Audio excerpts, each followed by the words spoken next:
On aurait tendance à croire que des médicaments à usage humain, sans ordonnance, comme le paracétamol, souvent utilisés pour nos maux de tête, sont sans danger pour nos chiens et chats. Grave erreur! Le paracétamol est toxique pour nos animaux et surtout pour nos chats. Chez l'homme, le paracétamol est dégradé par des enzymes en composés non toxiques éliminés dans les urines. Le chat ne possédant pas ces enzymes, le paracétamol est très toxique dans cette espèce.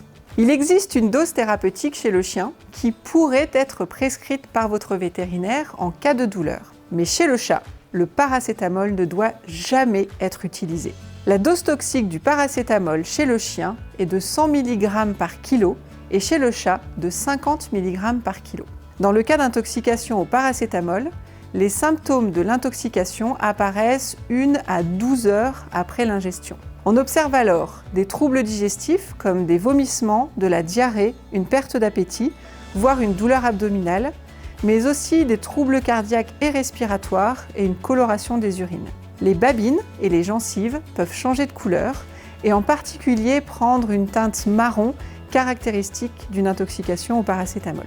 Pour un chat, il faut consulter en urgence sans attendre. Pour un chien, si l'ingestion de paracétamol est récente et qu'il ne présente pas de signes, contactez votre vétérinaire traitant ou un centre antipoison afin d'évaluer la toxicité de la dose ingérée en fonction du poids de l'animal, afin de déterminer si une consultation vétérinaire et des soins sont nécessaires. Si l'animal a ingéré une dose toxique de paracétamol et avant l'apparition des symptômes, le vétérinaire peut envisager de faire vomir l'animal, voire de lui administrer en urgence du charbon végétal.